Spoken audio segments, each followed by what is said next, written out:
अभी अभी हमने देखा, हमारे एडिटर्स यहाँ पर हैं, मैं आपको बताना चाहूँगा, राजगोपालन जी हैं, रामकृपाल जी हैं, अशोक जी हैं, विनोद जी हैं और कार्तिकेय हैं। अभी आपने देखा जोश, किस तरीके से जोश, और ये हमेशा देखते हैं। इतनी बार देखा कि आप एयरपोर्ट पर, बाजार में, मॉल में जाते हैं तो लोग आरती करने लगते हैं, पैर छूने लगते हैं। क्या संसद में भी कुछ ऐसा होता है कि जैसे ही आप वहाँ पहुँचे तो माननीय दंडवत हो जाते हैं?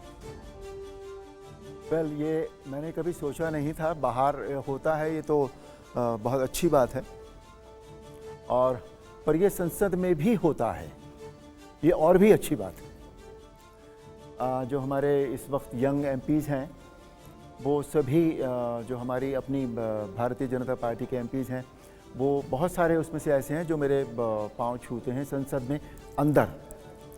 और जो कुछ सीनियर्स हैं वो बिल्कुल इतना झुककर नमस्ते करते हैं कि वो ऑलमोस्ट दंडवत प्रणाम होता है। लेकिन इसके साथ ही साथ कुछ विपक्ष के भी एमपीज़ ऐसे हैं जो मुझे जब भी संसद में मिलते हैं वो ज़रूर मेरे पाँव छूते हैं।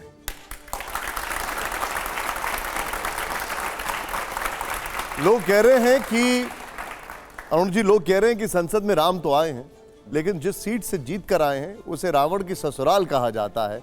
आप मेरठ, उसको रावण की ससुराल कहा जाता है। क्या अयोध्या से भी लड़ने की इच्छा थी आपकी? नहीं, पहली बात तो ये कि मेरी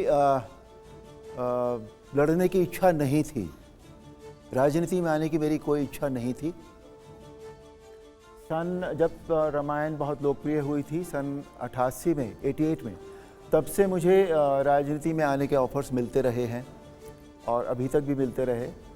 पर इन दिनों, पिछले दिनों क्या हुआ था, पिछले साल जब जिस दिन रामलला की प्राण प्रतिष्ठा हो रही थी अयोध्या में 22 जनवरी को, तो मैं वहाँ था और उस वक्त मेरे मन में एक ख्याल आया कि हमने जो धार्मिक सेवा है या आध्यात्मिक सेवा है वो तो बहुत की है रामायण के थ्रू, पर कभी जन सेवा नहीं की, 1 to 1 जिसे हम कहते हैं, कल्याण जनता का, जनता के बीच जाकर।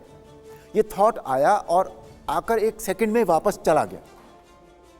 और फिर कुछ दिन बाद मैंने देखा कि मेरा नाम टीवी में आया एक जगह, और मुझे अगले दिन एक फ़ोन आया कि हम ऐसा सोच रहे हैं, is it okay with you.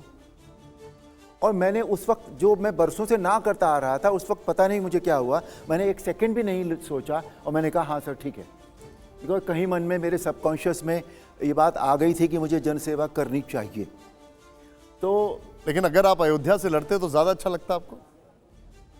नहीं, ऐसा ज़रूरी नहीं है। अब ये जब मेरा थॉट ही नहीं था लड़ने का, और तो अब अगर मेरठ से मेरा नाम आया तो मुझे, क्योंकि मेरठ मेरा शहर है, मैं I was born and brought up in Meerut, मेरी पढ़ाई बहुत सारी मेरठ में हुई है, मैं मेरठ को जानता हूँ बहुत अच्छी तरह। तो अब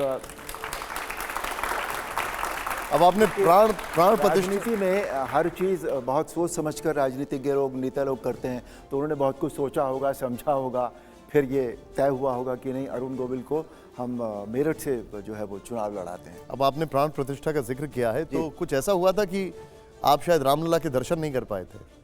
हाँ, वो इसलिए क्या हुआ कि जब दर्शन करने की बात आई तो मैं और मेरी पत्नी, हम दोनों साथ में थे, और जिस तरह से भीड़ उमड़ी थी तो उसमें my wife started feeling uncomfortable. अच्छा। तो फिर मैंने उस बात को, मैंने कहा नहीं, रामलला के दर्शन हम कर लेंगे, थोड़ी देर बाद कर लेंगे या अगले दिन कर लेंगे। तो उस वक्त हम वहाँ से निकल आए थे। उसके बाद दर्शन हो पाए आपके? हाँ, मैं दर्शन कर लिए थे जी, बिल्कुल। अरे वाह, खैर।